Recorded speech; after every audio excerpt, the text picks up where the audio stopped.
Hello friends, तो इस video में फिर से आपका बहुत ही वेलकम है। और हम बात कर रहे थे केमिकल बॉन्डिंग के बारे में। केमिकल बॉन्डिंग से रिलेटेड हमारा 2 वीडियोस हमने आयनिक बॉन्ड्स और कोवेलेंट बॉन्ड को अच्छे से एक्सप्लेन किया था। इस वीडियो में हम कोऑर्डिनेट कंपाउंड या कोऑर्डिनेट बॉन्ड जिसको हम कहते हैं वो और मेटेलिक बॉन्ड दोनों को अच्छे से हम क्या करेंगे, एक्सप्लेन करेंगे। इस तरह से केमिकल बॉन्डिंग का जो ये सेशन है वो 3 वीडियोस में कवर हो जाएगा आपको। तो चलिए शुरू करते हैं। कोऑर्डिनेट कंपाउंड आखिर होता क्या है या कोऑर्डिनेट बॉन्ड आखिर होता क्या है। तो कोऑर्डिनेट बॉन्ड हम किसको कहेंगे, जिसमें क्या होता है, जैसे मान लीजिए 2 एटम्स हैं, तो ये 2 एटम्स के बीच जब क्या होता है, सिर्फ 2 एटम्स में से किसी कोई एक एटम ही क्या करे, अपना लोन पेयर क्या करे, शेयर करता हो। शेयर का मतलब डोनेट भी कह सकते हैं हम। तो जैसे ये ए और ए के पास मान लीजिए कोई लोन पेयर इलेक्ट्रॉन्स है, तो लोन पेयर इलेक्ट्रॉन को वो किसको शेयर कर रहा है, बी को शेयर कर रहा है। यहाँ हम डोनेट वर्ड यूज़ करने से ज़्यादा अच्छा समझ सकते हैं शेयर। असल में डोनेट नहीं करता, वो क्या करता है, कोई भी एक एटम दूसरे एटम को जब क्या करता है, अपना लोन पेयर शेयर करता है, तो उसके थ्रू जो बॉन्ड बनता है उसको हम क्या कहते हैं, कोऑर्डिनेट बॉन्ड का नाम देते हैं। जैसे हमने कोवेलेंट कंपाउंड में देखा था, कोवेलेंट बॉन्ड में क्या होता था कि ए और बी, ठीक है ना, दोनों ही क्या करते थे, अपना अपना इलेक्ट्रॉन शेयर करते थे आपस में। लेकिन इसमें क्या हो रहा है, सिर्फ आप देख सकते हैं कि एक ही एटम क्या कर रहा है, लोन पेयर को दूसरे को डोनेट कर रहा है या शेयर कर रहा है, लेकिन दूसरा सिर्फ क्या कर रहा है, दूसरा कोई भी इलेक्ट्रॉन शेयर नहीं कर रहा। तो इस तरह से हम देख सकते हैं कि कभी भी जब एक एटम ही क्या करे, लोन पेयर डोनेट करे, तो उस तरह से जो बॉन्ड बनता है उसको हम नाम दे देते हैं कोऑर्डिनेट बॉन्ड का। तो जैसे हम इसमें कोऑर्डिनेट बॉन्ड को हम इस सिंबल से हम शो करते हैं, ठीक है ना। तो कभी भी बॉन्ड के बीच में ऐसा कुछ दिखाई दे तो आपको समझ जाना है कि वो कौन सा बॉन्ड है, कोऑर्डिनेट बॉन्ड है। तो जैसे हम इसमें कुछ एग्जांपल्स करके देखते हैं, ठीक है। तो एग्जांपल्स इसमें क्या होगा,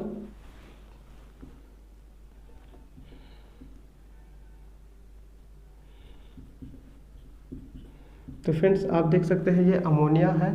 अमोनिया के पास लोन पेयर इलेक्ट्रॉन्स होते हैं, क्योंकि आप जानते हैं कि अमोनिया में जो सेंट्रल एटम है वो नाइट्रोजन है, और नाइट्रोजन का इलेक्ट्रॉनिक जो कॉन्फ़िगरेशन होता है वो हम कैसे लिखते हैं, 2 और 5। आउटर मोस्ट शेल में 5 इलेक्ट्रॉन्स होते हैं, जिसमें से 1 2 3 इलेक्ट्रॉन को शेयर करके उसने क्या किया, कोवेलेंट का बॉन्ड बनाया, जबकि 2 इलेक्ट्रॉन्स क्या हुए, अभी भी बचे हुए हैं। तो इसी लोन पेयर को क्या करेगा, जब हम इसको रिएक्ट करा देते हैं BF3 के साथ, BF3, ये आप देख सकते हैं BF3, तो इससे जब वो रिएक्ट करेगा, तो इससे रिएक्ट करने पर आप देख सकते हैं कि बोरॉन को, ये जो अमोनिया है, नाइट्रोजन है, वो अपना इलेक्ट्रॉन क्या करता है, शेयर करता है। तो इस तरह से आप देखते हैं कि इलेक्ट्रॉन शेयर करने के कारण बोरॉन का भी ऑक्टेट कंप्लीट हो जाता है, और ये कुछ इस तरह से NH3 BF3, और दोनों के बीच में जो कंपाउंड बना है वो कौन सा कंपाउंड, जो बॉन्ड बना है वो कौन सा बॉन्ड बना है, वो बना है आपका कोऑर्डिनेट बॉन्ड। इसी बॉन्ड को हम क्या नाम दे रहे हैं, कोऑर्डिनेट बॉन्ड। तो इस तरह से आप देख रहे हैं कि हमारा जो NH3 है, जो अमोनिया है, वो क्या कर रहा है, एक तरह का डोनर एटम है, डोनर, जबकि बोरॉन क्या है, एक्सेप्टर। तो लोन पेयर डोनेट करने वाले को हमने नाम दिया डोनर, जबकि लोन पेयर को एक्सेप्ट करने वाले को हमने नाम दिया एक्सेप्टर। तो इस तरह से ये एक रिएक्शन है जिसमें कोऑर्डिनेट बॉन्ड का फॉर्मेशन हमने शो किया है। तो इस तरह से एक एग्जांपल हमारा ये हो गया, ठीक है ना। दूसरा एग्जांपल है NH4 मॉलिक्यूल का, ठीक है ना। दूसरा एग्जांपल हम बात करते हैं NH4 मॉलिक्यूल। तो NH4 मॉलिक्यूल में हम क्या देखेंगे कि NH4 में आप देखते हैं कि सबसे पहले नाइट्रोजन का फिर से हम लिख लेते हैं। नाइट्रोजन के पास आपको मालूम है कि 3 बॉन्ड बनता है और लोन पेयर एक होता है, ठीक है ना। अब ये लोन पेयर हो रहा है जब ये क्या करता है, किसी हाइड्रोजन प्लस चार्ज या पॉजिटिव आयन के साथ रिएक्ट करता है। तो आपको मालूम है कि हाइड्रोजन के पास होता कितना इलेक्ट्रॉन है, एक ही इलेक्ट्रॉन होता है, और उस एक इलेक्ट्रॉन को वो जब डोनेट कर देता है तो उस पर कितना चार्ज लग गया, 1 पॉजिटिव चार्ज लग गया। तो इस तरह से आप देख सकते हैं कि जब इनका रिएक्शन होता है, अमोनिया जब किसी प्रोटॉन, इसको हम प्रोटॉन भी कहते हैं, तो जब किसी प्रोटॉन से रिएक्ट करता है तो ये अमोनिया अपना लोन पेयर किसको दे देगा, इस हाइड्रोजन को दे देता है, और इससे रिएक्ट होके NH4 प्लस आयन बन जाता है, NH4। आप देख सकते हैं ये आप कुछ इस तरह से, तो ये हमारा क्या बन गया, NH4 बन गया। तो इस तरह से आप देख सकते हैं कि ये वाला जो बॉन्ड है, ये बॉन्ड को हमने नाम दिया है कोवेलेंट या कोऑर्डिनेट बॉन्ड बोलते हैं इसको, coordinate bond.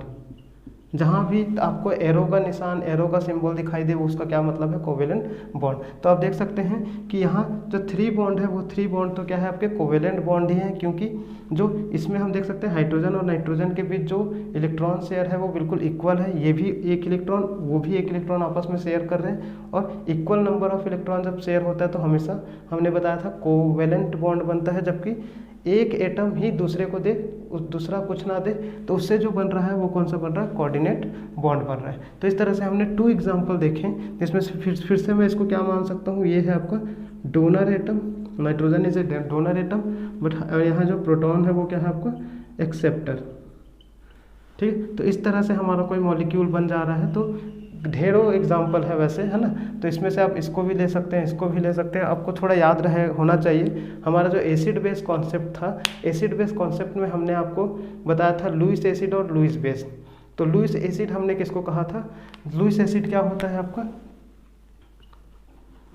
Lewis acid, Lewis acid हमने किसको कहा था, जो क्या करते हैं, लोन पेयर इलेक्ट्रॉन एक्सेप्ट करते हैं।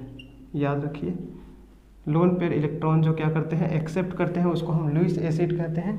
जबकि लुईस बेस हम किसको कह रहे हैं, लुईस बेस जो क्या करता है, लोन पेयर इलेक्ट्रॉन क्या करता है, डोनेट करता है, उसको हम क्या कहते हैं, लुईस बेस। तो ये भी कॉन्सेप्ट इसमें यूज़ हो रहा है। आप यहाँ देख सकते हैं कि NH3 क्या करता है, NH3 का जो नाइट्रोजन है वो क्या कर रहा है, लोन पेयर डोनेट कर रहा है, और लोन पेयर डोनेट करने वाले को हम बेस बोलते हैं। तो इस प्रकार से ये लुईस बेस, लुईस बेस है, एक प्रकार से लुईस बेस है। जबकि BF3 क्या है, एक प्रकार से लुईस एसिड है। तो आपको ये भी चीज़ जानने को हमको मिल गया। तो इस कॉन्सेप्ट से हम एसिड और बेस को भी डिटरमाइन करते हैं कई बार।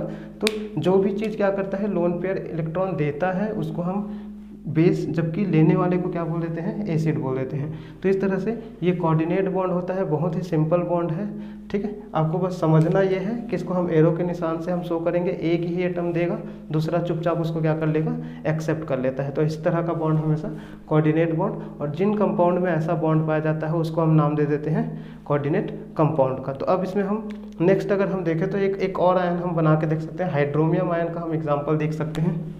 ठीक है ना, हाइड्रोमियम आयन जिसको हम H3O+ के नाम से जानते हैं।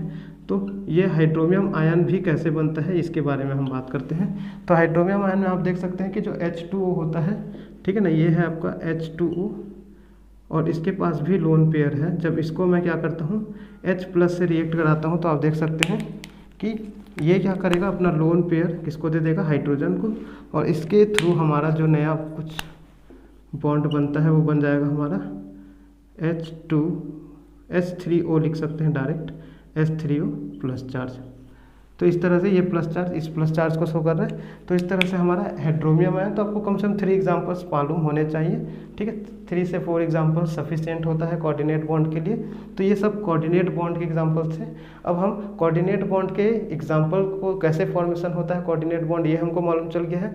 तो हम अब बात करेंगे कोऑर्डिनेट बॉन्ड में जो कोऑर्डिनेट कंपाउंड होते हैं उसकी कौन कौन सी प्रॉपर्टीज़ होती है उसके बारे में। तो फ्रेंड्स, जितने भी कोऑर्डिनेट कंपाउंड्स होते हैं उस कोऑर्डिनेट कंपाउंड्स की कुछ प्रॉपर्टीज़ होती है। तो कुछ उसकी प्रॉपर्टीज़ में जो सबसे मेन प्रॉपर्टीज़ है वो क्या होता है, इनका जो मेल्टिंग पॉइंट और जो बॉइलिंग पॉइंट होता है वो क्या होता है, लेस देन आयनिक कंपाउंड। ठीक है, आयनिक कंपाउंड हमेशा ही जो मेल्टिंग पॉइंट और बॉइलिंग पॉइंट होगा वो क्या होता है, हमेशा ही आयनिक कंपाउंड से क्या होते हैं, कम होते हैं। ठीक है, सेकेंड प्रॉपर्टी की अगर हम बात करें तो सेकेंड प्रॉपर्टी होता है, ये क्या होते हैं, एक प्रकार से जो इनके बॉन्ड का नेचर होता है वो क्या होता है, डायरेक्शनल नेचर ऑफ बॉन्ड। ये हमने पहले भी पढ़ा था। ठीक है, तो जो ये डायरेक्शनल बॉन्ड, जैसे हमारा कोवेलेंट भी डायरेक्शनल होता है, उसी तरह से क्या होता है, हमारा जो कोऑर्डिनेट बॉन्ड है वो भी एक प्रकार का डायरेक्शनल बॉन्ड ही होता है जो डायरेक्शन पे डिपेंड करता है। ठीक है, थर्ड हम बात करें तो ये क्या होता है, एक प्रकार का वीक बॉन्ड होता है, weak bond, then ionic bond या आयनिक बॉन्ड। ठीक है ना, तो ये क्या है, कम से कम 3 प्रॉपर्टीज, सिंपल सी प्रॉपर्टीज़ है। तो आप इसको याद रखिए, मेल्टिंग पॉइंट, बॉइलिंग पॉइंट दोनों ही कम होगा, बॉन्ड का जो स्ट्रेंथ है वो भी कम होगा आयनिक कंपाउंड, आयनिक बॉन्ड से, और इसका जो बॉन्ड का नेचर होगा वो एक प्रकार से क्या होगा, डायरेक्शनल होगा, और डायरेक्शनल होने के कारण ही ये स्टीरियो आइसोमेरिज्म शो कर सकता है। तो इस तरह से हमने कोऑर्डिनेट बॉन्ड बहुत ही सिंपल वे में हमने आपको एक्सप्लेन किया। अब हम आगे बढ़ते हैं मेटेलिक बॉन्ड की तरफ कि मेटेलिक बॉन्ड आखिर होता क्या है। तो फ्रेंड्स अब हमारा केमिकल बॉन्डिंग का जो लास्ट बॉन्ड है मेटेलिक बॉन्ड, वो लास्ट हम कवर करने जा रहे हैं। बहुत ही सिंपल सा बॉन्ड है। मेटेलिक बॉन्ड क्या होता है, किसी भी मेटल्स में क्या होते हैं, जो हमारा एक कॉन्सेप्ट के अकॉर्डिंग हम बात करें तो किसी भी मेटल में कई सारे पॉजिटिवली चार्ज आयंस होते हैं और साथ में बहुत ही ज़्यादा मात्रा में क्या होते हैं, इलेक्ट्रॉन्स होते हैं। तो उनके बीच के अट्रैक्शन से जो बॉन्ड का फॉर्मेशन होता है उसको हम मेटेलिक बॉन्ड कहते हैं। जैसे अगर हम समझने के लिए देखें तो मान लीजिए ये कोई एक प्रकार का मेटल है, तो इस मेटल में हम देखेंगे कि कई सारे पॉजिटिव चार्ज होते हैं, पॉजिटिव चार्ज आयंस होते हैं, कई सारे पॉजिटिव चार्ज, ये सारे पॉजिटिव चार्ज आयंस हैं। इनका जो नंबर होता है काफ़ी बहुत ही ज़्यादा होता है, और इसके बीच बीच में काफ़ी सारे इलेक्ट्रॉन्स होते हैं। तो ये इलेक्ट्रॉन्स क्या होते हैं, इनको हम इलेक्ट्रॉन सी भी बोल सकते हैं। तो ये सारे इलेक्ट्रॉन्स, जो एक एक इलेक्ट्रॉन होता है कई सारे पॉजिटिवली चार्ज्ड आयन से घिरा होता है, जबकि एक एक पॉजिटिवली चार्ज जो आयंस होते हैं वो कई सारे इलेक्ट्रॉन से घिरे होते हैं। इसलिए इसमें एक प्रकार से स्ट्रेंथ बॉन्ड का फॉर्मेशन होता है, और इसी बॉन्ड को हमने नाम दिया है मेटेलिक बॉन्ड। ठीक है ना, ये जो होगा ये हमारा क्या है, एक प्रकार का पॉजिटिवली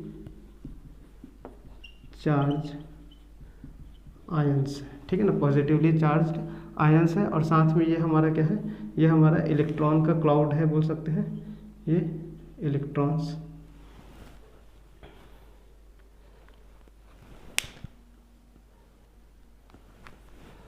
ठीक है, तो ये हमारा इलेक्ट्रॉन्स क्लाउड है जिसको हम डीलोकलाइज्ड इलेक्ट्रॉन भी कह सकते हैं। तो ये इस तरह से आप समझिए कि कोई भी जो मेटल होता है उसके अंदर कई सारे पॉजिटिवली चार्ज आयन होते हैं, साथ में बहुत सारे क्या होते हैं, इलेक्ट्रॉन्स होते हैं, आपस में दोनों के दोनों मिक्स होते हैं। इसीलिए इनके बीच जो अट्रैक्शन होता है वो बहुत ही ज़्यादा होता है। इसी को हम कह देते हैं मेटेलिक बॉन्ड। ठीक है, इसके लिए जो आपका एक कॉन्सेप्ट होता है, उस कॉन्सेप्ट में क्या कहा गया कि इलेक्ट्रॉन को क्या बोला गया, सी ऑफ इलेक्ट्रॉन्स। तो कई सारे, जैसे समुद्र है तो समुद्र में जैसे कई सारे बहुत बड़ा होता है समुद्र, वैसे इसमें इलेक्ट्रॉन की मात्रा बहुत ज़्यादा होती है, और इसी इलेक्ट्रॉन से क्या होते हैं, जितने भी पॉजिटिवली चार्ज एटम होते हैं वो आपस में बहुत ज़्यादा मात्रा में अट्रैक्ट होते हैं। तो इनके बनने वाला बॉन्ड हमारा क्या कहलाएगा, मेटेलिक बॉन्ड। सिंपल है। अब अगर इसमें हम प्रॉपर्टीज़ की बात करें तो इसकी भी प्रॉपर्टीज़, अब आप जानते हैं कि अट्रैक्शन बहुत ही ज़्यादा होगा, मेटल्स का अट्रैक्शन ऐसे भी बहुत ज़्यादा होता है। तो इसका जो मेल्टिंग पॉइंट और बॉइलिंग पॉइंट है, melting point and boiling point क्या होता है, हमेशा बहुत ही ज़्यादा होगा, बहुत ही हाई होगा। ठीक है ना, इसकी जो इलेक्ट्रिकल कंडक्टिविटी ये भी बहुत ही हाई होती है। ठीक है ना, मतलब हम इसको बोल सकते हैं कि ये कंडक्टर होते हैं इलेक्ट्रिसिटी का, बहुत ही अच्छा गुड कंडक्टर होता है। उसी तरह से ये थर्मल कंडक्टिविटी भी शो करता है, थर्मल कंडक्टिविटी भी शो करता है। हम आगे इस पे बात करें तो इसमें हम कह सकते हैं कि ये क्या होता है, बहुत ही ज़्यादा स्ट्रॉन्ग बॉन्ड है, आयनिक बॉन्ड से भी ज़्यादा strong bond then ionic bond. ठीक है, और इसमें ये डक्टाइल प्रॉपर्टी भी शो करेगा। ठीक है ना, डक्टाइल प्रॉपर्टी। तो इस तरह से ये प्रॉपर्टीज़ इसकी किसकी है, मेटेलिक बॉन्ड की। तो ओवरऑल हम इसमें एग्जांपल है, जैसे iron is a metal, sodium is a metal, calcium हमारा जो स्कैंडियम इज ए मेटल। तो जितने भी कोबाल्ट, निकल, जिंक, जितने भी मेटल्स होते हैं हमारे पीरियोडिक टेबल में, सभी मेटल्स में जो मेल्टिंग पॉइंट और बॉइलिंग पॉइंट होती है वो कंपेरिजन टू आयनिक बॉन्ड्स के ज़्यादा ही होगी। क्यों ज़्यादा होगा, क्योंकि इसका जो बॉन्ड है वो बहुत ही ज़्यादा क्या है, स्ट्रॉन्ग है। तो इस तरह से जो सिंपल सा एक मेटेलिक बॉन्ड है, तो हमने 4 प्रकार के बॉन्ड को अपने तीनों लेक्चर में हमने कवर किया, जिसमें सबसे पहले हमने आयनिक बॉन्ड को देखा था, फिर हमने कोवेलेंट बॉन्ड को देखा, फिर कोऑर्डिनेट बॉन्ड और लास्ट हमारा क्या था, मेटेलिक बॉन्ड। तो इस तरह से केमिकल बॉन्डिंग में जो मेनली 4 टाइप का जो बॉन्ड होता है वो हमने इस वीडियो में कवर कर दिया है। तो नेक्स्ट हमारा जो और भी कुछ इंपॉर्टेंट टॉपिक्स है वो भी हमने अलग से वीडियो में हम लेकर आ रहे हैं, तो आप इसको नोट करते जाइए क्योंकि नोट करना बहुत ही ज़रूरी है। क्योंकि लेक्चर देखने बस से नहीं होता, लेक्चर देख के आप भूल भी सकते हैं। तो हाथों हाथ एक क्या कर लीजिए, एक अच्छा सा नोट्स तैयार कीजिए ताकि रिवीजन के समय वो आपको काम में आ सके। तो फ्रेंड्स, हमारे इस वीडियो को पसंद आया तो आप लाइक कीजिए, सभी फ्रेंड्स को शेयर कीजिए। हर बार की तरह आपको जिस टॉपिक में भी कोई दिक्कत है वो टॉपिक आप हमारे कमेंट बॉक्स में जाके कमेंट कीजिए ताकि उसका भी वीडियो हम जल्द से जल्द आपके लिए ला सकें।